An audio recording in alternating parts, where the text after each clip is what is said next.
आज आप देख रहे हैं बायो का चैप्टर मानव जनन। इसमें सबसे पहले हम ले रहे हैं मानव जनन की डेफिनेशन। तो डेफिनेशन में है कि अपने समान जीवों को उत्पन्न करने की जो क्रिया है, इसे ही हम मानव जनन कहते हैं। और इस क्रिया की जो आवश्यकता है वो है कि फर्स्ट पॉइंट, जाति की निरंतरता बनाए रखने के लिए, यानी हर एक जाति अपने आप को निरंतर बनाए रखने के लिए ही इस प्रोसेस को करती है। सेकंड है कि इस क्रिया में समान लक्षणों वाले जीव ही उत्पन्न किए जा सकते हैं। इसका मतलब है कि जो नेक्स्ट जनरेशन है वो सेम बिल्कुल अपने पेरेंट जनरेशन के जैसी ही होगी, जिसका सबसे अच्छा एग्जाम्पल है कि इंसान का बच्चा इंसान ही होता है, या फिर हम कह सकते हैं कि किसी जानवर का बच्चा जानवर ही होता है। थर्ड है, आनुवांशिक लक्षण वंशागत होते हैं। देखिए, किसी भी जीव के वो लक्षण जो एक पीढ़ी से दूसरी पीढ़ी में जाते हैं, उन्हें हम आनुवांशिक लक्षण कहते हैं। और आनुवांशिक लक्षणों का ये जो आदान प्रदान है, इस क्रिया को हम वंशागति कहते हैं, और उसी के लिए आपने यहाँ वंशागत शब्द का यूज़ किया है। लास्ट है, विभिन्नताओं का विकास जैव विकास का आधार है। ये जो विभिन्नताएं विकसित होती हैं, देखिए, जैसे कि एक ही पेरेंट्स है जिनके दो बच्चे हैं। अब ऐसा बहुत कम केसेस में होता है कि दोनों बच्चों का व्यवहार, उनका हुलिया सब कुछ सेम हो, सारे कैरेक्टर सेम हो। तो ये कैरेक्टर्स सेम नहीं होते। सेम ना होने की जो क्रिया है, इसे ही हम बोलते हैं विभिन्नता। और क्योंकि सभी जीव में कुछ ना कुछ विभिन्नता है, इसी से यहाँ पर जैव विकास होता है। आगे आप थोड़ा इसके बारे में देख लेते हैं कि नर जनन तंत्र क्या है।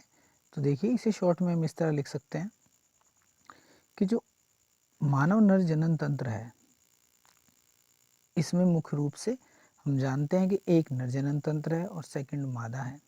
नर जनन तंत्र में शुक्राणुओं का निर्माण होता है और मादा जनन तंत्र में अंडाणुओं का निर्माण होगा। इन दोनों के मिलने की जो क्रिया है, इसे हम युग्मनज कहते हैं।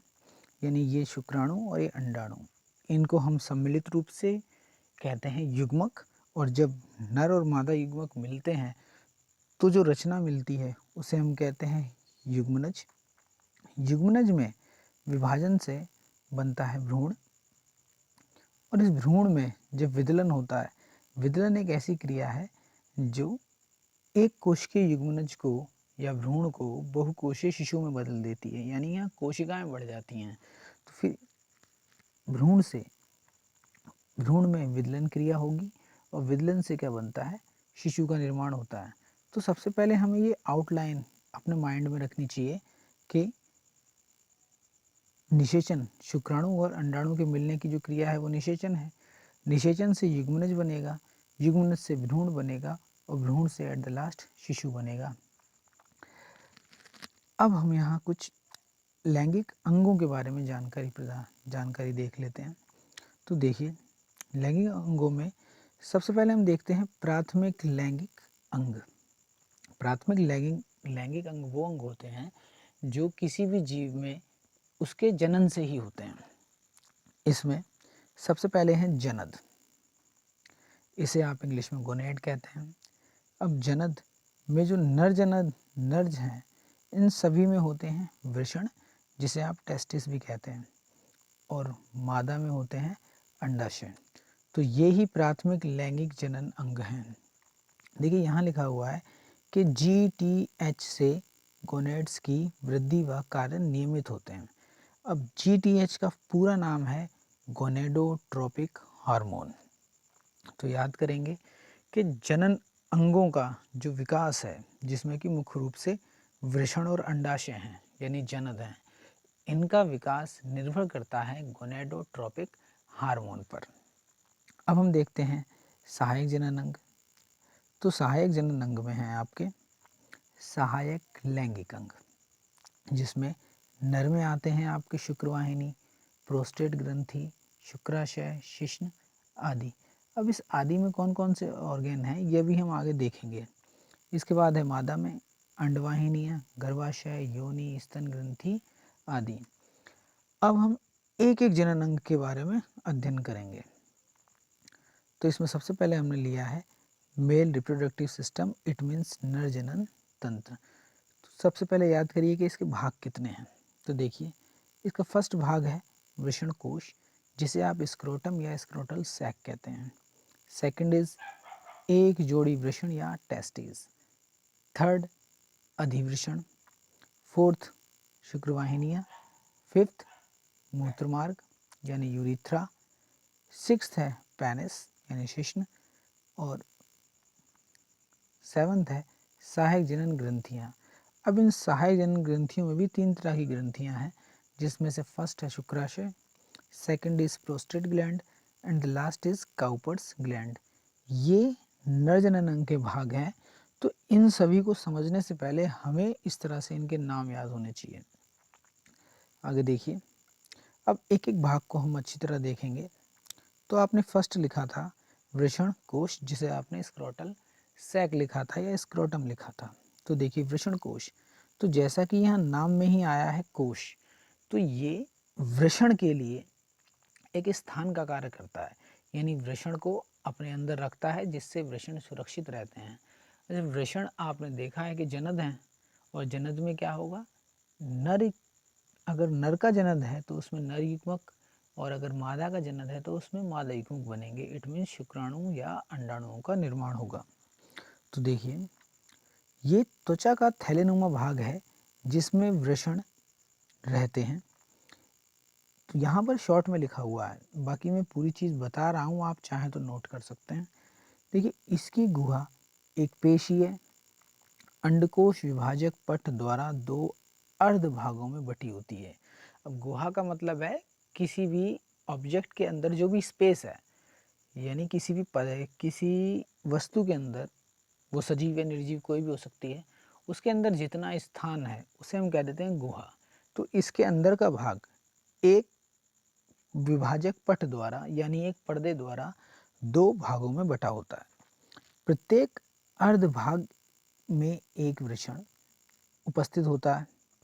शेष अर्धभाग में 4 से 5 सेंटीमीटर वक्षण नाल, ये वर्ड याद करना है, वक्षण नाल उपस्थित है, जो श्रोणी गुहा से जुड़ी रहती है।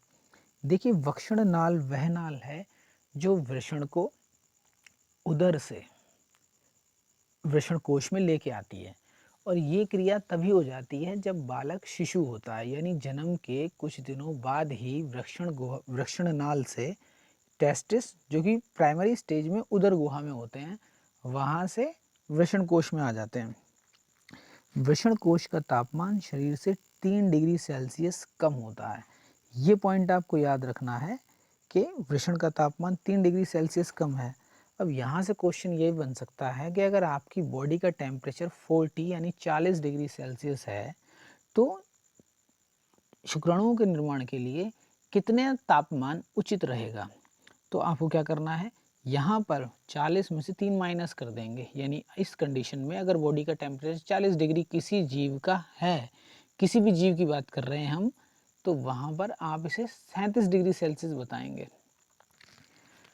तो ये याद करने वाला ही डेटा है। अब देखिए, इसके बाद है सेकंड पॉइंट, टेस्टिस, या फिर आप इसे हिंदी में वृषण कहते हैं। तो देखिए टेस्टिस, इसे थोड़ा लार्ज कर लेते हैं। अब सही है। देखिए टेस्टिस यानी वृषण, ये एक जोड़ी हैं, 4 से 5 सेंटीमीटर लंबे हैं और 2.5 सेंटीमीटर इनकी मोटाई है। ये एक औसत अनुमान है, हमेशा ऐसा नहीं होता। शरीर की लंबाई चौड़ाई भार के हिसाब से कम ज़्यादा हो सकते हैं। इनका भार लगभग 20 से 25 ग्राम है और रंग कैसा है, गुलाबी। तो अब ये डेटा आपको याद ही करना है। इसके बाद वृषण पर एक त्रिस्तरीय आवरण होता है, जिसे इंग्लिश में हम ट्यूनिका कहते हैं। इस ट्यूनिका के देखिए 3 पार्ट हैं, ट्यूनिका वेजिनेलिस, ट्यूनिका एल्बुजिनिया और ट्यूनिका वेस्कुलोसा। अब इनका हिंदी में ये नाम है, आप इसे याद कर लेंगे। तो फर्स्ट पार्ट है ट्यूनिका वेजिनेलिस यानी यौनिक आवरण, second albuginea and third is vasculosa. इसको इसी क्रम में याद रखना है, जो कि आप देखेंगे आगे। तो देखिए tunica vaginalis and tunica albuginea के मध्य में एक लिक्विड भरा होता है। इस लिक्विड को देहगुह्य द्रव या सीलोमिक फ्लूइड कहा जाता है। यह द्रव बाहरी आघातों से वृषण की रक्षा करता है ताकि चोट उसे ना लगे। देखिए ट्यूनिका एल्बुजिनिया, ए बी लिखा है, इट मीन्स ट्यूनिका एल्बुजिनिया। यहाँ पर आपने ट्यूनिका वेजिनेलिस और एल्बुजिनिया का एक काम देखा कि इसमें एक लिक्विड भरा रहता है जो वृषण की रक्षा करता है बाहरी चोटों से। आगे ट्यूनिका एल्बुजिनिया का संयोजी ऊतक किसी ऑब्जेक्ट में, जो कि मान लेते हैं एक लिविंग ऑब्जेक्ट है, उसके अंदर जो ऊतक भरे हैं जो किसी एक पार्ट को अदर पार्ट से जोड़ते हैं, उन्हें हम संयोजी ऊतक कहते हैं, यानी जोड़ने वाला ऊतक। संयोजी ऊतक वृषण में वृषण पट्टियों यानी सेप्टुला टेस्टिस बनाता है। तो आप याद कर लेंगे कि ट्यूनिका एल्बुजिनिया में जो संयोजी ऊतक है वो वृषण की पट्टियां बनाता है, जो वृषण को 200 से 400 शंक्वाकार भागों में बांटता है। ये याद कर लेंगे। और इन भागों को हमने पिंडक कह दिया है या फिर कॉनिकल लोब्यूल्स कह दिया है। आप पिंडक कह लें या भाग कह लें, एक ही बात है। इसके बाद देखिए कि टेस्टिस में शुक्रजनन नलिकाएं, शुक्रजन सेल्स, अवलंबन सेल्स, शुक्रवाहिनियाँ और इन्हीं का नाम है अपवाहक नलिकाएं भी पाई जाती हैं। तो ये नाम आपको याद ही करने हैं कि टेस्टिस में क्या क्या है। शुक्रजनन नलिकाएं, शुक्रजन सेल्स, अवलंबन सेल्स, शुक्रवाहिकाएं और इसी का नाम है अपवाहक नलिकाएं। इतनी चीज़ टेस्टिस में है। नेक्स्ट देखते हैं।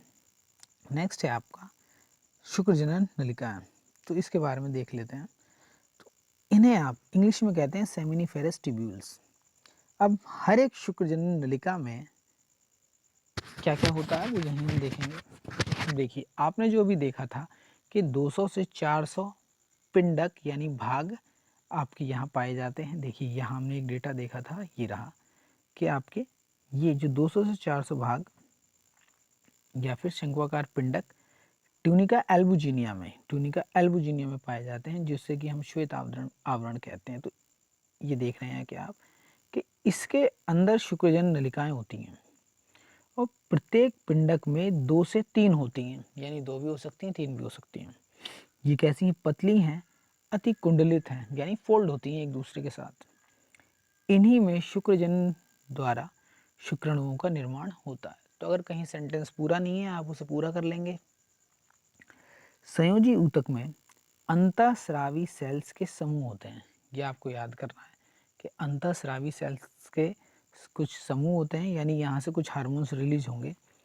इन सेल्स को हम अंतराली सेल्स या फिर इंटरस्टिशियल सेल्स या फिर लीडिंग सेल्स कहते हैं। इनसे टेस्टोस्टेरोन हार्मोन का स्राव होता है। तो ये बात आपको याद करनी है कि ये जो पिंडक हैं, हर एक पिंड के अंदर 2 से 3 शुक्रजनन नलिकाएं होंगी, पतली और कुंडलित होंगी और इनके अंदर कुछ विशेष प्रकार की सेल्स के समूह होते हैं जिन्हें हम अंतःस्रावी सेल्स कहते हैं। और इन्हीं सेल्स का जो एक्चुअल नाम है वो क्या है? अंतराली सेल्स हिंदी में, और इंग्लिश में इसके 2 नाम हैं, interstitial cells and leading cells. इनसे टेस्टोस्टेरोन का स्राव होता है। तो यहाँ से आपके लिए एमसीक्यू क्वेश्चन यानी ऑब्जेक्टिव क्वेश्चन बन सकता है टिक लगाने वाले कि टेस्टोस्टेरोन का स्राव किन सेल से होता है। वो आपको 4 ऑप्शन देगा और उसके अकॉर्डिंग आपको यहाँ देखना है कि राइट आंसर क्या है। तो ये याद करने वाला डेटा है। आगे देखते हैं इसी में कि शुक्रजनन नलिका के चारों ओर संयोजी ऊतक का आवरण होता है। इस आवरण को आधार कला हिंदी में और इंग्लिश में ट्यूनिका प्रोप्रिया कहा जाता है। नेक्स्ट देखते हैं कि जो शुक्र नलिका के चारों ओर आवरण था, इसे हमने अभी आधार कला या ट्यूनिका प्रोप्रिया कहा। तो उसी की बात हो रही है कि ट्यूनिका प्रोप्रिया के अंतभाग पर एक कोशिका स्तरीय जननिक उपकला यानी जर्मिनल एपिथेलियम उपस्थित होती है। तो ट्यूनिका प्रोप्रिया पर आपकी जनन उपकला उपस्थित है, और जहाँ कहीं जनन उपकला उपस्थित हो समझ जाइए कि उसी की सेल्स से शुक्राणु, और अगर हम अंडाशय पढ़ रहे होते तो अंडाणुओं का निर्माण होता। देखिए जीई का मतलब है जर्मिनल एपिथेलियम में शुक्रजनन सेल्स होती हैं व अवलंबन सेल्स उपस्थित होती हैं। शुक्रजनन सेल्स में विभाजन द्वारा इनके कई स्तर बनते हैं, यानी शुक्रजनन जो सेल है इसमें विभाजन होगा, कई सेल्स कई स्तर बन जाएंगे इन, या यहाँ कई कोशिकाएं होना चाहिए, कई कोशिकाएं बनती हैं इन, तो यहाँ आप सुधार लेंगे, यहाँ आएगा कई कोशिकाएं बनती हैं। इन सेल्स से शुक्रजनन, यानी इंग्लिश में हम कहते हैं स्पर्मेटोजेनेसिस, तो शुक्रजनन का ही इंग्लिश में नाम लिखा है। शुक्राणुओं के बनने की जो क्रिया है उसमें जो भी प्रोसेस है उस सभी को हम शॉर्ट में शुक्रजनन कह देते हैं या फिर स्पर्मेटोजेनेसिस कहते हैं, द्वारा स्पर्म का निर्माण होता है। अब देखिए ये जो अभी आपने सीक्वेंस देखा इसे हम शॉर्ट में देखते हैं कि एक्चुअली क्या है। देखिए कि अगर आप वृषण में बाहर से अंदर की तरफ जाते हैं तो देखिए बाहर से आपको सबसे पहले क्या है, प्राइमरी स्पर्मेटोसाइट मिलेगा, यानी आप इस वृषण में जब देखेंगे तो जो सेल्स हैं उनका नाम है प्राइमरी स्पर्मेटोसाइट्स। जर्मिनल एपिथेलियम के अंदर बात हो, देखिए वृषण के अंदर जर्मिनल एपिथेलियम है, इस जर्मिनल एपिथेलियम की सेल्स से ही एट द लास्ट में स्पर्म का निर्माण होगा। तो जर्मिनल एपिथेलियम यानी जननिक उपकला के से अंदर जब आप आ रहे हैं तब बात हो रही है। फर्स्ट जो सेल्स हैं उन्हें हम कहेंगे प्राइमरी स्पर्मेटोसाइट्स। इसके बाद इनसे जिन सेल्स का डेवलपमेंट होगा उन्हें हम कहेंगे सेकेंडरी स्पर्मेटोसाइट्स, और सेकेंडरी स्पर्मेटोसाइट्स से जो सेल्स बनती हैं उन्हें हम कहते हैं पूर्व शुक्राणु सेल्स या फिर स्पर्मेटेड। यानी यहाँ जो शुक्राणु बना है वो अपने कार्य के लिए मैच्योर यानी परिपक्व नहीं है, यहाँ पर केवल उसका प्री यानी प्री स्पर्मेटोसाइट या प्री स्पर्म तैयार होता है। अब देखिए ये शुक्राणु जाता है अवलंबन सेल्स के पास, और अवलंबन सेल्स बड़ी व स्तंभी होती हैं। अब स्तंभी का मतलब यही है कि लंबाई ज़्यादा है चौड़ाई कम है, खंबे के समान मान सकते हैं आप। इनकी संख्या बहुत कम है। अब दूसरा देखिए कि यहाँ कुछ उपचारक सेल्स भी होती हैं, यानी ये उपचार करने का काम करती हैं, और इन उपचारक सेल्स को हम सर्टोली सेल्स भी कहते हैं, और इनका भी कुछ स्पेसिफिक वर्क है वो आपको याद करना है। तो यहाँ पर दो तरह की सेल्स हैं। सपोर्टिंग सेल्स की, ये सपोर्टिंग सेल्स यानी अवलंबन सेल्स, इनकी स्वतंत्र सतह कटिफटी होती है, जहाँ स्पर्मेटेड्स स्पर्म में बदलते हैं, यानी जो पूर्व शुक्राणु है वो शुक्राणु में परिवर्तित हो जाता है। आप इसे ऐसे भी याद कर सकते हैं कि अवलंबन सेल्स जो हैं वो बड़ी होती हैं, स्तंभी होती हैं, और इनसे एक विशेष पदार्थ का स्राव होता है। इस स्राव द्वारा ही जो पूर्व शुक्राणु कोशिकाएं हैं वो परिपक्व शुक्राणु में परिवर्तित हो जाती हैं। लेकिन यहाँ पर भी शुक्राणु अपने कार्य के लिए पूरी तरह परिपक्व नहीं होता, क्योंकि जब कोई शुक्राणु अपने कार्य के लिए मैच्योर होता है तो उसमें जो आपने सहायक जनन ग्रंथियाँ देखी थी जिसमें शुक्राशय था, प्रोस्टेट ग्लैंड थी और एक ग्लैंड और थी, इन सब के लिक्विड के साथ जब शुक्राणु मिलता है वो तभी अपने काम को परफॉर्म कर सकता है। तो आगे देखते हैं इसे। अब देखिए कि जो सर्टोली सेल्स हैं इनमें एक प्रोटीन है जिस प्रोटीन का नाम है इनहिबिन प्रोटीन, और ये एक हार्मोन भी है। ये सर्टोली सेल्स इस इनहिबिन प्रोटीन का स्राव करती हैं। तो आपसे पूछा जा सकता है कि इनहिबिन का स्राव, इनहिबिन जो प्रोटीन है या फिर जो हार्मोन है इसका स्राव किन सेल से होता है, वो आपको कई एग्जाम्पल दे सकता है, तो आप याद रखेंगे सर्टोली सेल से होता है। वृषण जालक यानी वृषण के अंदर जो उसकी जो नलिकाएं हैं मिलके जो जाल समान संरचना बनाती हैं उसकी बात हो रही है। वृषण जालक से 15 से 20 पतली संवलित नलिकाएं निकलकर शुक्रवाहिनियों का निर्माण करती हैं। शुक्रवाहिनियाँ अधिवृषण नलिका में खुलती हैं, यानी ये जितनी भी शुक्रवाहिनियाँ हैं देखिए सभी शुक्रवाहिनियाँ मिलकर अधिवृषण में खुल जाती हैं। अब हम देखते हैं अधिवृषण क्या है। तो नेक्स्ट टॉपिक ये अधिवृषण। तो देखिए अधिवृषण इपिडिडाइमिस, ये एक लगभग 6 मीटर लंबी नलिका है जो कि अति कुंडलित है, बहुत ही ज़्यादा फोल्डेड होती है, जो कि वृषण के पश्च सिरे पर 4 सेंटीमीटर लंबी, चपटी व अल्प विराम जैसी रचना बनाती है। अधिवेशन के शीर्ष भाग नलिका अत्यधिक कुंडलित होती है, यानी अधिवेशन के जो शीर्ष भाग है वहाँ जो नलिका है वो बहुत ही कुंडलित होती है। यह पश्च भाग में कम कुंडलित व मोटी हो जाती है और अंत में सीधी होकर शुक्रवाहिनियाँ वास डिफरेंस में खुल जाती हैं। तो आपको हिंदी और इंग्लिश वास डिफरेंस यानी शुक्रवाहिनियाँ को ही कहा है। ये सारी अधिवेशन से जितनी नलिका निकली हैं ये सब कहाँ खुल जाएंगी, शुक्रवाहिनी में जाके खुल जाती हैं। तो आपको हिंदी इंग्लिश दोनों के नाम याद होने चाहिए।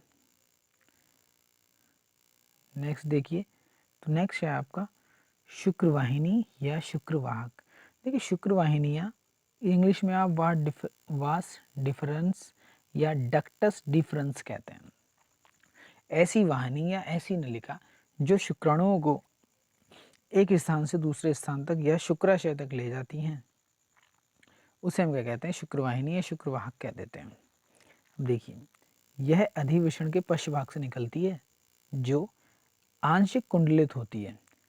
इसका पेशीय स्तर होता है, यानी ये कुछ मोटी होंगी, लगभग 45 सेंटीमीटर लंबी होगी। यह वक्षण नाल से श्रोणि गुहा में पहुंचती है। यहाँ यह मूत्राशय के ऊपर होती हुई शुक्राशय से जुड़कर स्खलन नलिका यानी इजैकुलेटरी डक्ट का निर्माण करती है। स्खलन नलिका की लंबाई 2 सेंटीमीटर होती है। यह मूत्र मार्ग में खुलती है। इसके सिरे का निकट फूला भाग तुम्बिका कहलाता है। यहाँ शुक्राणु का अस्थायी संग्रह होता है, यानी इसी तुम्बिका में, जिसे आप देखेंगे कि इसका नाम एक शुक्राशय है। अब देखिए नेक्स्ट है यूरिथ्रा। यह मूत्राशय से प्रारंभ होकर स्खलन वाहिनी से संयुक्त होकर यानी संयुक्त होता है, जो शिशन के शीर्ष पर यूरिनोजेनिटल पोर यानी हिंदी में मूत्र जनन छिद्र में खुलता है। इसकी लंबाई 20 सेंटीमीटर है। इसी से यूरिन एंड वीर का त्याग होता है। वीर का मतलब है सीमेन का त्याग किया जाता है। तो ये उसके सभी पार्ट्स हैं, यानी जो जो जिन जिन अंगों से मिलके इसका निर्माण हुआ है, पहले हमें याद करने पड़ेंगे। जब हम ये सब थ्योरी पढ़ लेंगे उसके बाद हम डायग्राम के थ्रू देखेंगे कि हाँ कहाँ कहाँ क्या क्या चीज़ है।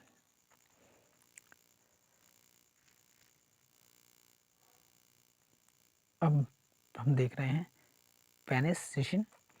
यह बेलनाकार उत्थानशील मैथुनांग है। मैथुनांग का मतलब है कि मैथुन में सहायक अंग है। अब देखिए इसके 3 पार्ट्स हैं। फर्स्ट है शिशन मूल, जिसे आप रूट ऑफ पेनिस कहते हैं। सेकंड इज शिशन काय body of penis and third is session wound, जिसे आप कहते हैं ग्लांस पेनिस। ये इंग्लिश के वर्ड यहाँ याद करना ज़रूरी है। देखिए ये समीपस्थ भाग है, यानी जहाँ से पेनिस स्टार्ट होता है, और ये उसका प्रमुख भाग है, यानी स्टार्ट होने के बाद जो लंबा भाग है उसे हम कहते हैं शिशन बॉडी, और जो लास्ट भाग है यानी जो उसका टॉप है वहाँ पर उसे हम कहते हैं शीर्ष। अब देखिए इसके भाग।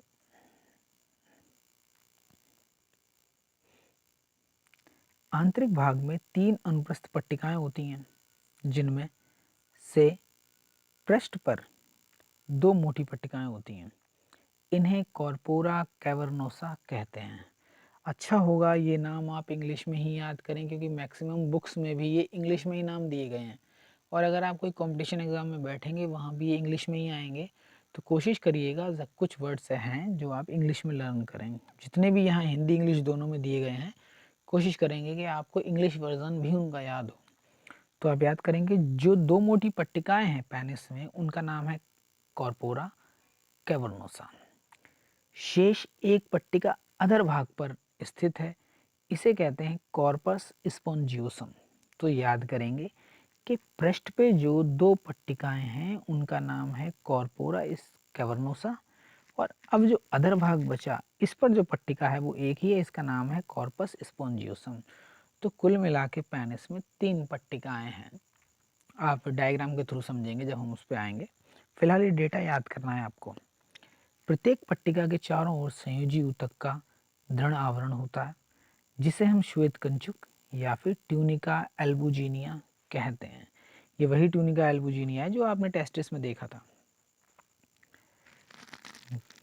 देखिए अब आगे,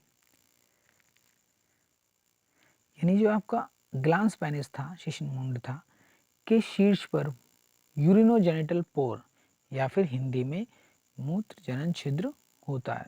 यानी यहाँ से यूरिन का भी निष्कासन किया जाता है और जो सीमन है उसका भी निष्कासन किया जाता है। तो मेल्स में ये दोनों पोर, ये दोनों छिद्र एक ही होते हैं, लेकिन फीमेल में ऐसा नहीं होता। शिश्न की त्वचा इस भाग पर वलित होती है उसे कोरोना कहते हैं। यानी जहाँ पर शिश्न का वो भाग जहाँ पर त्वचा हट जाती है उस भाग को हम कहते हैं कोरोना। वलित त्वचा पर स्थित तेल ग्रंथियां एक सफ़ेद पदार्थ स्रावित करती हैं। इस पदार्थ को स्मैग्मा कहते हैं। ये याद रखना है आपको कि पेनिस का जो कोरोना पार्ट है, यहाँ पर कुछ ग्लैंड्स होती हैं यानी ग्रंथियाँ होती हैं जो एक पदार्थ का स्राव करती हैं। ये स्राव कुछ देर बाद एक सफ़ेद पदार्थ का निर्माण कर लेता है। इस पदार्थ का नाम है स्मैग्मा। नेक्स्ट देखिए, सामान्य अवस्था में शिश्न की 3 पट्टिकाओं के कोटर रिक्त होते हैं। कोटर का मतलब है उनके अंदर का जो स्थान है वो खाली होता है जब सामान्य अवस्था है। लेकिन जब ही कॉपुलेशन का टाइम होता है या फिर जब मेल एक्साइट होता है उस कंडीशन में, यानी मैथुन के समय उत्तेजना से शिश्न धमनी, यानी उसमें जो धमनी है पेनिस पीनियल आर्टरी जिसे आप कहते हैं, में रक्त भरने से यह फूलकर लंबा, मोटा व कड़ा हो जाता है। ये केवल उसी टाइम होगा जब मेल का पेनिस एक्साइट कंडीशन में होता है। लास्ट हम देख रहे हैं सहायक जनन ग्रंथियाँ। तो देखिए, सहायक जनन ग्रंथियों में सबसे पहले है शुक्राशय, जिसे आप कहते हैं, इंग्लिश में कहते हैं सेमिनल वेसिकल्स। तो मूत्राशय के पश्च भाग में स्थित 5 सेंटीमीटर की थैलीनुमा रचना है। यह पीले क्षारीय चिपचिपे द्रव का स्राव करता है। यह वीर्य यानी सीमन का लगभग इतने % भाग बनाता है। और यहाँ पर याद करना है कि इसी ग्लैंड के अंदर यानी सेमिनी वेसिकल में ही फ्रक्टोज का स्राव होता है। शुक्राणुओं के अतिरिक्त और कहीं शरीर में नहीं बनता है। यानी यहाँ गलत लिखा हुआ है, शुक्राणुओं के अतिरिक्त, यहाँ होना चाहिए शुक्राशय के अतिरिक्त। तो इसे आप सही कर लेंगे, यहाँ शुक्राशय आएगा। तो फ्रक्टोज का निर्माण कहाँ होता है? केवल शुक्राशय में है और केवल मेल बॉडी में ही होता है। फीमेल्स में कहीं भी फ्रक्टोज का फॉर्मेशन नहीं है। तो आप याद रखेंगे कि फ्रक्टोज की वजह से जो मेल का सीमन है टेस्ट कैसा होगा? इसका टेस्ट कुछ स्वीट होगा ड्यू टू फ्रक्टोज। आगे देखिए कि प्रोस्टेट ग्लैंड्स या फिर इसे हम कहते हैं पुरोस्थी ग्रंथि। यहाँ ग्लैंड्स गलत लिखा हुआ है क्योंकि ग्रंथि एक ही होती है, तो यहाँ एस नहीं आएगा। एक जोड़ी मूत्रमार्ग के आधार भाग कर चारों ओर अनेक पिंडों में बटी होती है। तो देखिए यहाँ लिखा हुआ है एक जोड़ी मूत्रमार्ग, लेकिन ये एक ऐसी ग्लैंड है जो कई भाग एक ही होती है और कई भागों में बटी होती है। तो आप सिंपल से लिखेंगे कि यह ग्रंथि, ये जोड़ी छोड़ देंगे कि यह ग्रंथि मूत्रमार्ग के आधार पर उपस्थित है और इस मूत्रमार्ग को चारों ओर से घेरे हुए रहती है, लेकिन एक ही पॉइंट पर। ऐसा नहीं है कि पूरे मूत्रमार्ग पर घेरे हुए हैं, किसी एक पॉइंट पर उसे चारों ओर से घेर के रखेगी और अनेक पिंडों में बटी होती है। यह श्वेत हल्के अम्लीय तरल का स्राव करती है। यह सीमन का 23 से 30% भाग बनाता है। इसमें फॉस्फेटेज, सिट्रेट तथा कुछ प्रोटियोलाइटिक एंजाइम भी पाए जाते हैं, जिसमें से यहाँ लिखा है पेप्सिनोजन, लाइसोजाइम, एमाइलेज और हाई एल्यूरोनिडेज एक्सेट्रा होते हैं। यानी ये एंजाइम आपको याद रखने, ये सब कहाँ से मिलते हैं? प्रोस्टेट ग्लैंड से ही मिलते हैं। अब इसका लास्ट देखते हैं कि यह वीर्य के यानी सीमन के अधिक स्कंदन को रोकते हैं, शुक्राणुओं को सक्रिय करते हैं। 40 से 45 वर्ष में ये ग्रंथि फूलकर बड़ी हो जाती है, जिससे मूत्र उत्सर्जन में यानी यूरिन को एक्सक्रीट करने में कठिनाई होती है, अतः इस ग्रंथि को ऑपरेशन द्वारा हटा दिया जाता है। नेक्स्ट आप देखिए, लास्ट है बल्बो यूरिथ्रल और काउपर्स ग्लैंड। तो आगे शायद सिर्फ काउपर ग्लैंड्स लिखा था, आप याद करेंगे इसका नाम है बल्बो यूरिथ्रल, भी इसे ही कहते हैं। ये कैसी हैं, एक जोड़ी हैं और प्रोस्टेट के नीचे की ओर होती हैं, छोटी अंडाकार हैं, इनसे गाढ़े पारदर्शी व चिपचिपे क्षारीय द्रव का स्राव होता है। कॉपुलेशन के समय यानी मैथुन के समय यह एक द्रव मूत्रमार्ग की एक द्रव का स्राव करती हैं, जो कि मूत्रमार्ग की अम्लीयता को समाप्त करता है, क्षारीय व चिकना बनाता है, जो कि फीमेल के वेजाइना योनि का मीन्स वेजाइना वर्ड आपने पढ़ा होगा, को भी मैथुन के समय स्मूथ करता है, चिकना है यानी स्मूथ करता है। अब देखिए यहाँ ये डेटा अच्छी तरह याद करना है आपको कि सीमन है क्या। सीमन है स्पर्म यानी शुक्राणुओं और प्लस में सहायक जनन ग्रंथियों का स्राव।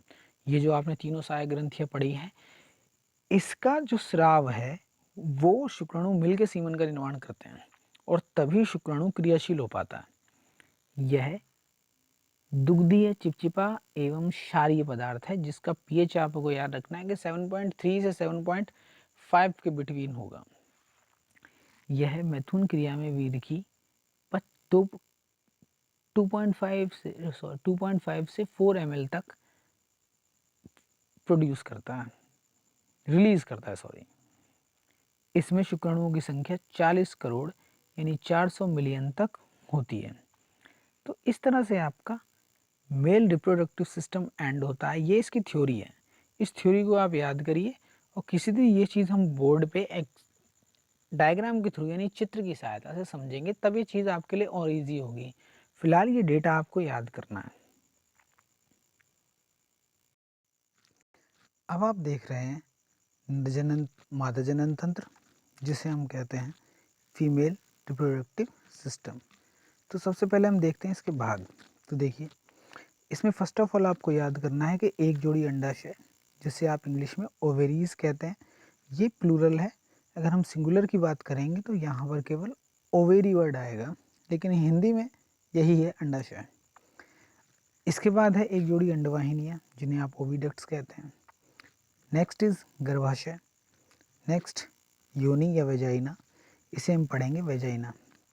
लास्ट इज भग या वल्वा। लास्ट है असेसरी सेक्स ग्लैंड। और यहाँ पर ऐसे जो सहायक ग्रंथियाँ यानी सहायक जनन, असेसरी सेक्स ग्लैंड का मतलब है सहायक जनन ग्रंथियाँ, जो कि मेल में 3 थी लेकिन यहाँ पर 2 ही हैं, एक Bartholin glands and second mammary glands. अब इन सभी पार्ट्स को एक एक करके हम स्टडी करते हैं। तो देखिए, फर्स्ट था ओवेरीज। तो ओवेरीज क्या है, एक जोड़ी है और उदर गुहा में है। देखिए, जब मेल्स के रिप्रोडक्टिव सिस्टम की हमने बात की थी, तब हमने बात की थी कि मेल्स के उदर गुहा में ही प्राइमरी स्टेज में, यानी जब बच्चा छोटा है, वो भ्रूण है, शिशु है, उस जब यानी जब वो बर्थ लेता है तो उसकी उदर गुहा में ही फिर टेस्टिस होते हैं। लेकिन एक नाल हमने पढ़ी थी, वक्षण नाल। कुछ दिन बाद वक्षण नाल से वो स्क्रोटल सैक में यानी आपके अधिवृषण में आ जाते हैं। लेकिन मादा के केस में अंडाशय उदर गुहा के अंदर ही रहते हैं, वो बाहर नहीं आते। और उदर गुहा में भी क्या है, वृक्कों के नीचे श्रोणी भाग के पीछे की ओर होते हैं तथा गर्भाशय के दोनों ओर स्थित रहते हैं। इनका आकार चपटा तथा बादाम समान है। लंबाई लगभग 2 सेंटीमीटर, चौड़ाई भी 2 सेंटीमीटर तथा मोटाई लगभग 1 सेंटीमीटर होती है। अब देखिए कि जो अंडाशय हैं उदर गुहा से जुड़े रहते हैं और जिसके द्वारा जुड़े हैं उसे हम कहते हैं अंडाशय धर, या फिर इंग्लिश में नाम है मीजोवेरियम। तो मीजोवेरियम एक झिल्ली होती है, एक झिल्ली समान संरचना है जो अंडाशय को उदर गुहा से जोड़ के रखती है।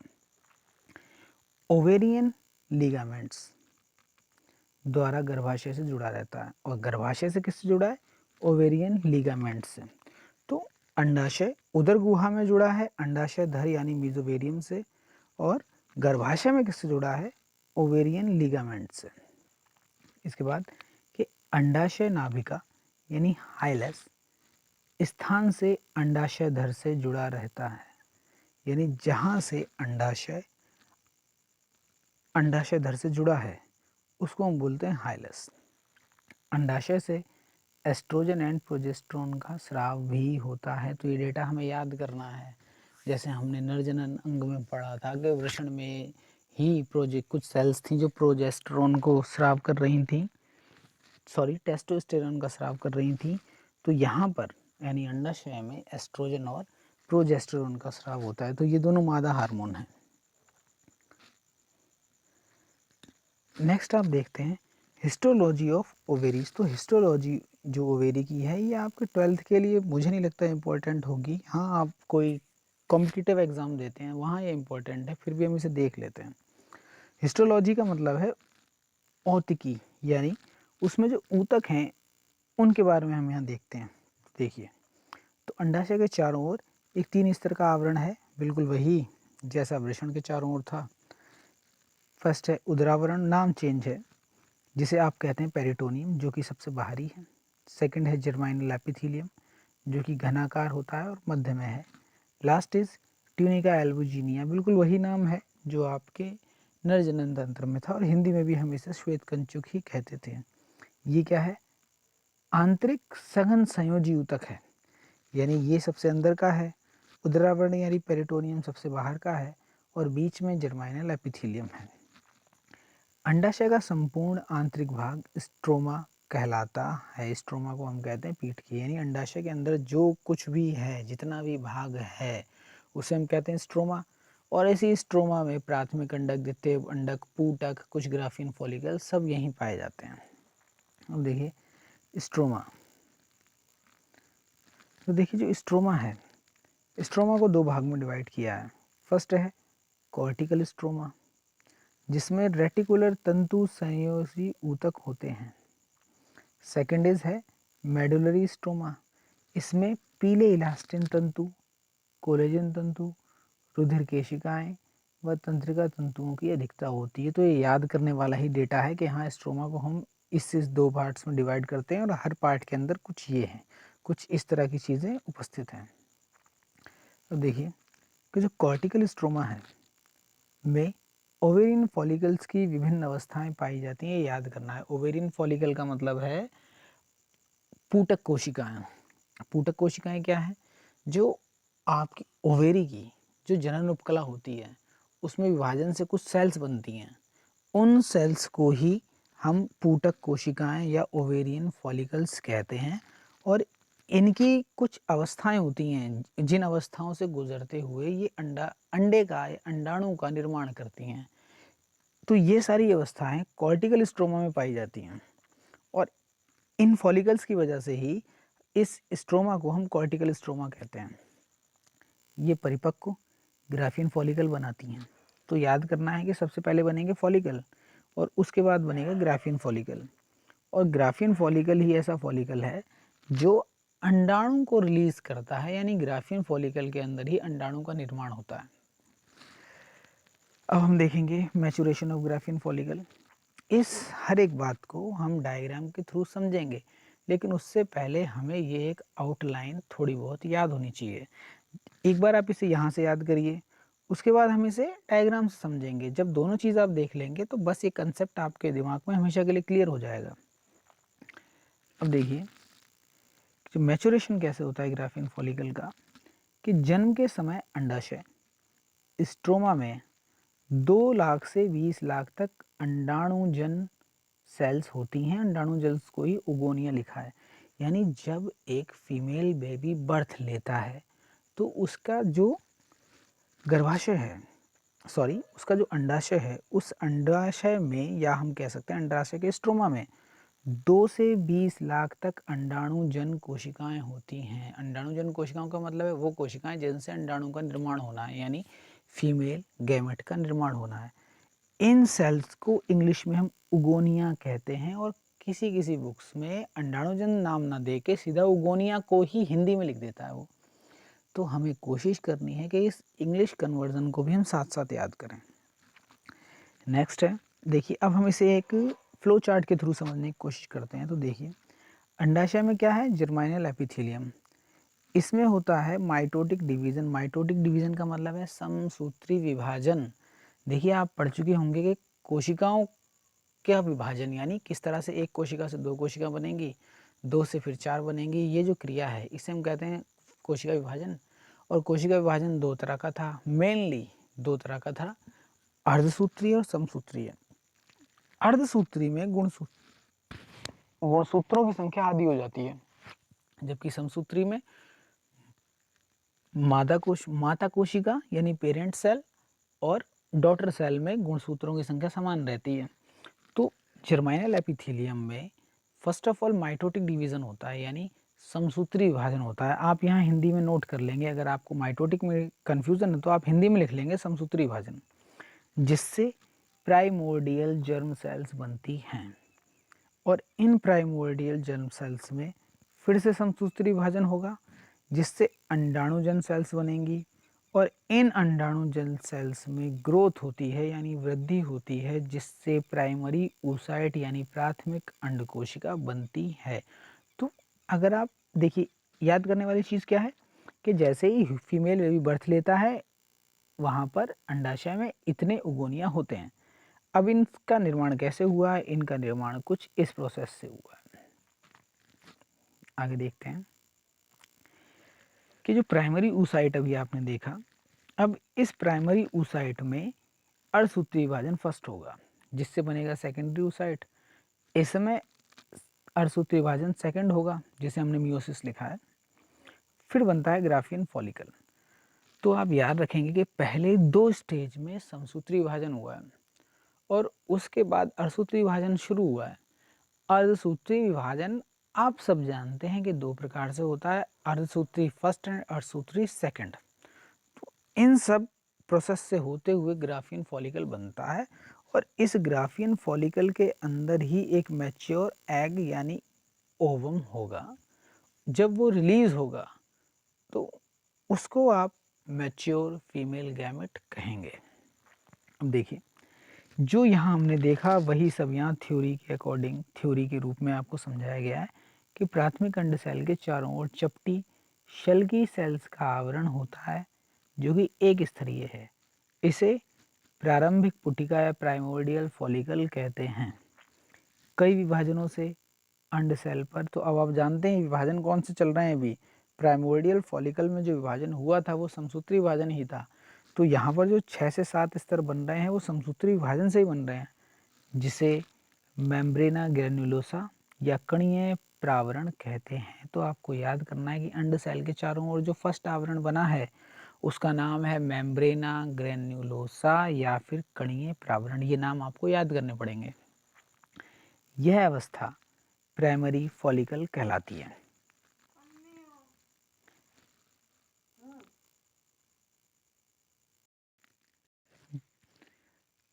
अंड सेल व मेम्ब्रेना ग्रेन्युलोसा के मध्य में ग्लाइकोप्रोटीन्स से बना ज़ोना पेलुसिडा स्तर होता है। तो याद करेंगे कि सबसे बाहर जिस स्तर का निर्माण हुआ है, यानी फर्स्ट ऑफ ऑल जिस स्तर का निर्माण होता है अंड सेल में, उसे कहते हैं मेम्ब्रेना ग्रेन्युलोसा। अब अंड और मेम्ब्रेना ग्रेन्युलोसा के बीच में जो स्तर का निर्माण हुआ है उसे हम कहते हैं ज़ोना पेल्यूसिडा, जिसका हिंदी में नाम है पारभासी स्तर।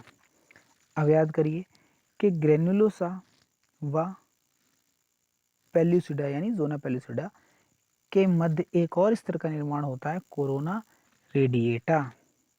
तो देखिए, अंड है, अंड के बाहर ज़ोना पेल्यूसिडा है, ज़ोना पेल्यूसिडा के बाहर कोरोना रेडिएटा है, और कोरोना रेडिएटा के भी बाहर मेम्ब्रेना ग्रेन्युलोसा है। इसका मतलब है जब एक अंड को हम देखेंगे तो सबसे बाहर मेम्ब्रेना ग्रेन्युलोसा होगा, उससे अंदर की ओर कोरोना रेडिएटा होगा, और उसके अंदर ज़ोना पेल्यूसिडा होगा। तो ये कुछ बातें हैं जो आपको याद करनी हैं। आगे देखते हैं। अब ये जो ग्राफियन फॉलिकल बना था, इस फॉलिकल के मध्य भाग में एक तरल से भरी यानी एक लिक्विड से भरी एक गुहा होती है, जिसे हम एंट्रम कहते हैं। ये हम ह्यूमन के लिए बात कर रहे हैं, एंट्रम कहते हैं। यह अवस्था यानी जब एंट्रम होती है तब इसे ही सेकेंडरी फॉलिकल कहा जाता है। यानी जो प्राइमरी फॉलिकल था, जब उसके अंदर एक एंट्रम यानी एक गुहा बन जाती है जिसमें कोई लिक्विड भरा हो, उसको ही हम सेकेंडरी फॉलिकल कहेंगे। इसमें माइटोटिक डिवीजन द्वारा ग्राफीन फॉलिकल बनता है। इसमें एक और सेल्स का पिंड कुमुलस ओवेरिकस कहलाता है और डिस्कस प्लोरीजेरलस और कम्बिलिस ओफोरिकस होता है।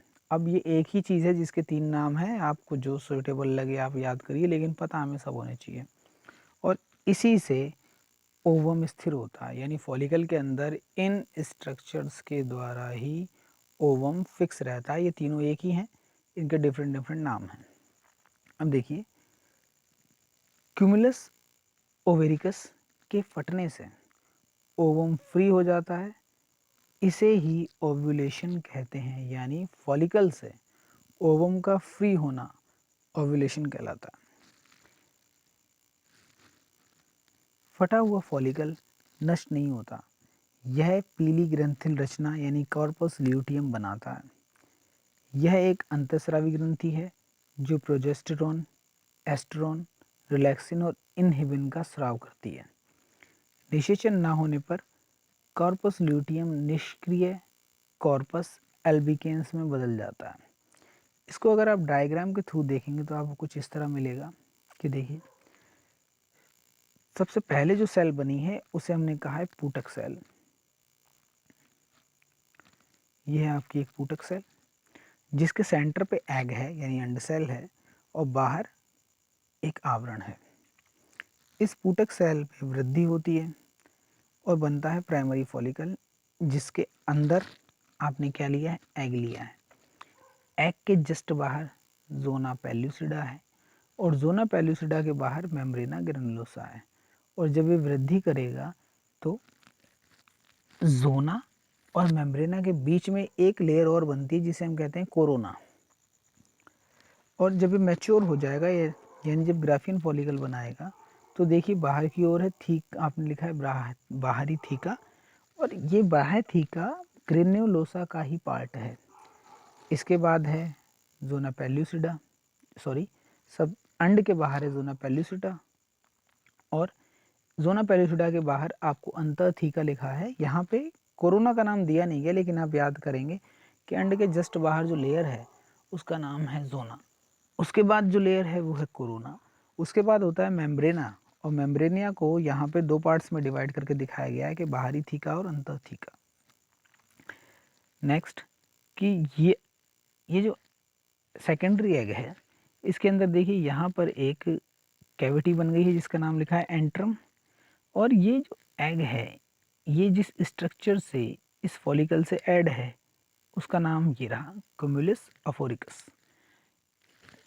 यहाँ पे लेयर्स के नाम दिए गए हैं। अब देखिए,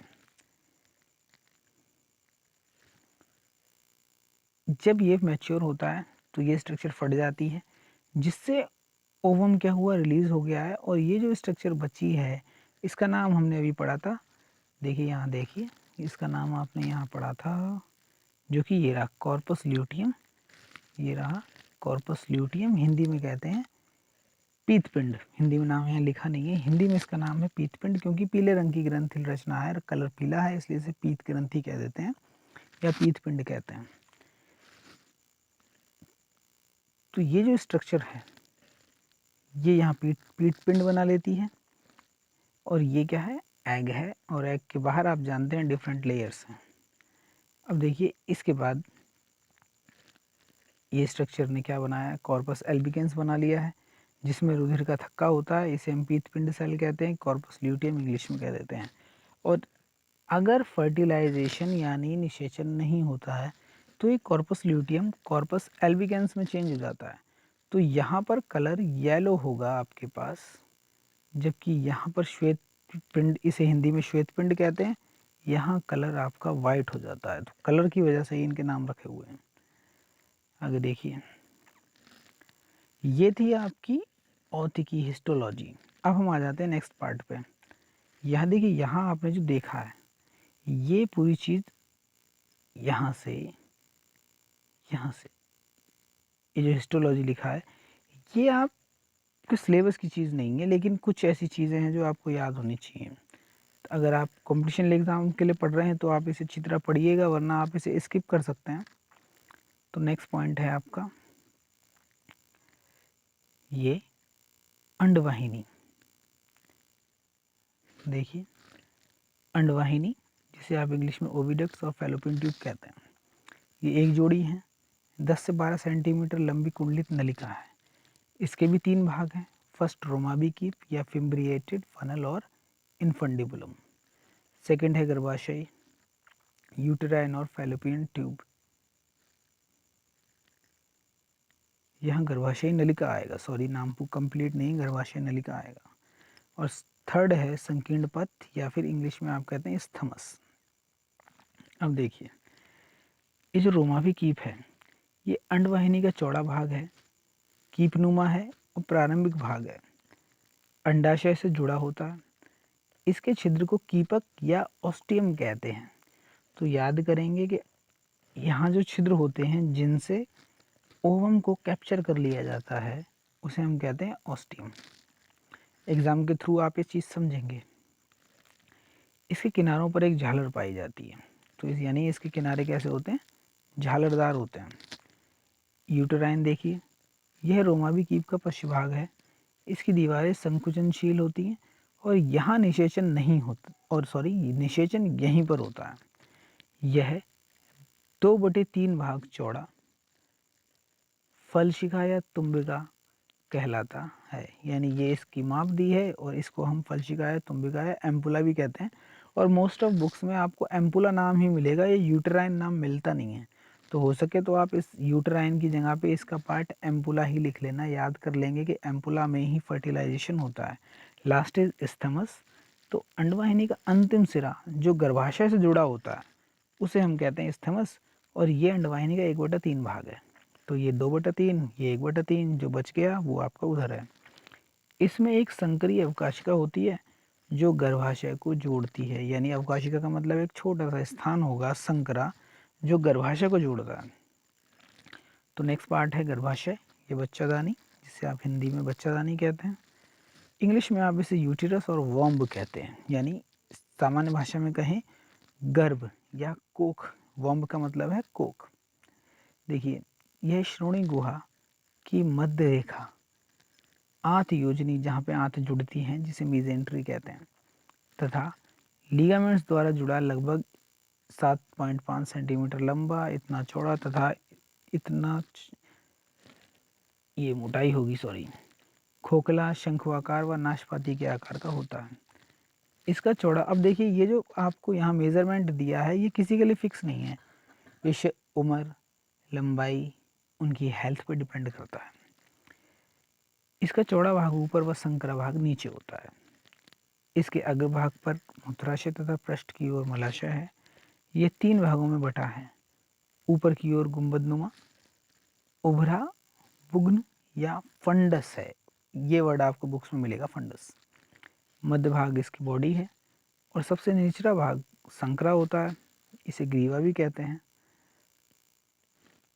और इस भाग में ये भाग, इसका अंतिम भाग योनि या वेजाइना में उभरा होता है, यानी ये योनि या वेजाइना में खुलता है।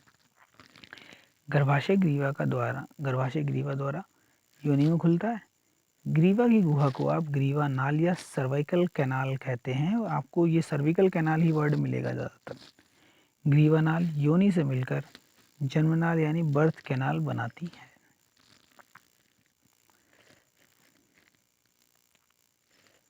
अब देखिए गर्भाशय की भित्ति में ऊतकों की 3 परतें होती हैं। वही सबसे बाहरी, देखिए सबसे बाहरी पेरीमेट्रियम, बीच वाली मायोमेट्रियम और आंतरिक एंडोमेट्रियम। तो आपको याद कर लेना है कि जो गर्भ है इसमें 3 लेयर हैं। तो जहाँ कहीं वर्ड आ जाए ना मैट्रियम, इसका मतलब गर्भ या वॉम्ब की बात हो रही है। पेरी मतलब बाहर, मायो मतलब बीच में, और एंडो मतलब सबसे अंदर।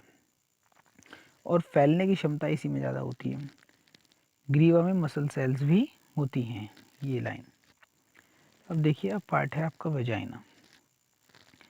तो मूत्राशय व मलाशय के मध्य स्थित 7.5 से 10 सेंटीमीटर लंबी रचना है जो कि अत्यधिक लचीली है और पेशी नलिका है। यह मादा का मैथुन स्थल है। मैथुन वह क्रिया है जिसके द्वारा नर मादा की योनि में अपने गैमेट्स को या शुक्राणुओं को रिलीज कर देता है। यह रजोस्राव एवं प्रसव मार्ग का कार्य करता है। देखिए, रजोस्राव का मतलब है कि फीमेल्स का वो पीरियड जब उनमें पीरियड स्टार्ट होते हैं उसे हम कहते हैं रजोस्राव का प्रसव मार्ग का कार्य करता है। गर्भाशय की ग्रीवा इसके पश्च भाग में खुलती है। अग्रभाग एक छिद्र द्वारा बाहर खुलता है। कुंवारी कन्याओं में योनि के मुख पर पतला तथा झिल्ली युक्त पर्दा होता है। इसे योनिच्छद या हायमन कहते हैं। यह झिल्ली लैंगिक संपर्क, शारीरिक परिश्रम या व्यायाम के दौरान नष्ट हो सकती है।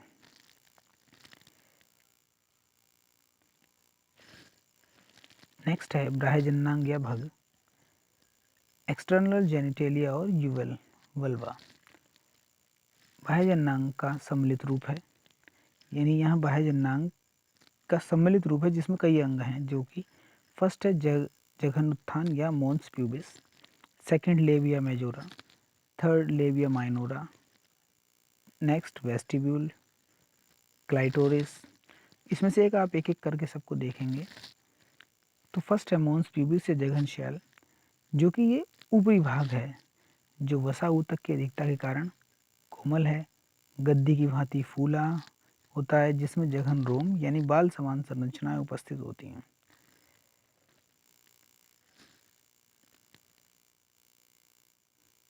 नेक्स्ट है आपका लेबिया मेजोरा।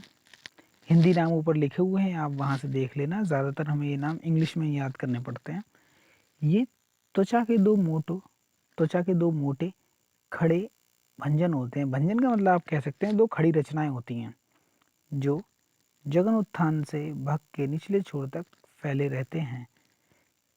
यानी आप सिंपल भाषा में कह सकते हैं कि ये दो मोटी रचनाएं हैं जो जघन उत्थान से, जो फर्स्ट पार्ट आपने पढ़ा था, उससे नीचे की तरफ फैले होते हैं। इनकी बाह्य त्वचा पर बाल उपस्थित होते हैं। इसकी त्वचा में वसा, तेल व श्वेत ग्रंथियां भी प्रचुर मात्रा में होती हैं। नेक्स्ट है लेबिया माइनोरा। तो लेबिया मेजोरा के अंदर की तरफ लेबिया माइनोरा होता है। तो देखिए, दीर्घ ओष्ठों से, तो लेबिया मेजोरा का हिंदी नाम दीर्घ ओष्ठ था, से योनि छिद्र की ओर लगे एक एक अपेक्षाकृत छोटे व पतले होते हैं। इन पर बाल व वसा का अभाव होता है। श्वेत ग्रंथियां बहुत कम, तेल ग्रंथियां अधिक होती हैं। Next is vestibule. वेस्टिब्यूल का मतलब है उसके अंदर का गुहा, वेस्टिब्यूल। तो लघु ओष्ठों के बीच, देखिए अब एक चीज़ ये कि जो आपकी लेबिया मेजोरा था इसे आप कहते हैं दीर्घ ओष्ठ, और लेबिया माइनोरा को आप कहते हैं लघु ओष्ठ। तो हिंदी नाम थोड़े कंफ्यूजिंग हैं, आप इन्हें देखते रहेंगे। तो वेस्टिब्यूल क्या है? लघु ओष्ठों के बीच में एक छिद्र है। इसके अधिकांश भाग इसका अधिकांश भाग योनि छिद्र होता है। इसके निचले भाग में दोनों तरफ से उत्थानशील पिंड प्रकोष्ठ बंद या फिर बल्ब या वेस्टिब्यूल बनाते हैं। नेक्स्ट है क्लाइटोरिस। तो देखिए, क्लाइटोरिस प्रकोष्ठ में, यानी ये जो भाग आपने पढ़ा वेस्टिब्यूल में, सबसे ऊपरी भाग में लघु ओष्ठ के पास एक छोटा सा बेलनाकार उत्थानशील अंग होता है जिसे क्लाइटोरिस कहते हैं, और ये मेल के पेनिस की होमोलॉगस होता है, यानी उसी के समान संरचना है। तो देखेंगे सहायक ग्रंथियां। तो सहायक ग्रंथियों में देखिए बार्थोलिन ग्लैंड्स, ये मूत्र मार्ग की दीवार में श्लेष्मा का स्राव करने वाली सेम के बीज के समान होती हैं। इन्हें प्रगाढ़ ग्रंथियां भी कहते हैं। और मैथुन के यानी सेक्स में इनका स्राव इनका जो स्राव स्नेह का कार्य करता है, यह नर की काउपर के समजात है। तो ये भी आपको याद रखना है कि कौन सा अंग किसके समजात है। तो नेक्स्ट हम देख रहे हैं मेमोरी ग्लैंड्स। ये एक जोड़ी है, नर व मादा दोनों के वक्ष भाग में। सामने की ओर दो उभरे हुए वर्णयुक्त, वर्णयुक्त का मतलब है रंगीन, निप्पल्स होते हैं।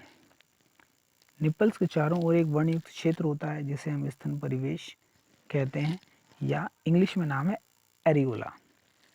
इसमें वसा और पेशियों के कारण, यानी ये रचना वसा और पेशियों के कारण फूला हुआ होता है।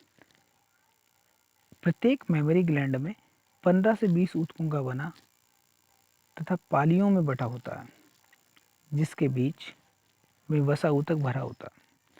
तो मेमोरी ग्लैंड में 15 से 20 ऊतक होते हैं। हर एक मेमोरी ग्लैंड में 15 से 20 ऊतक होते हैं, यानी 15 से 20 ऊतकों के बने हुए भाग होते हैं जिन्हें हम पाली कह देते हैं। इनके बीच में ही वसा ऊतक भरा होता है और इसी ऊतक की वजह से इनका जो आकार निर्धारित होता है। प्रत्येक पाली में कई छोटी पालिकाएं, जिसमें अंगूर के गुच्छों की भांति अनेक दुग्ध ग्रंथियां, जिन्हें आप एल्वोलाई कहते हैं। प्रत्येक स्तन में 15 से 20 दुग्धनाल हैं और नर में ये रचना अक्रिय होती है।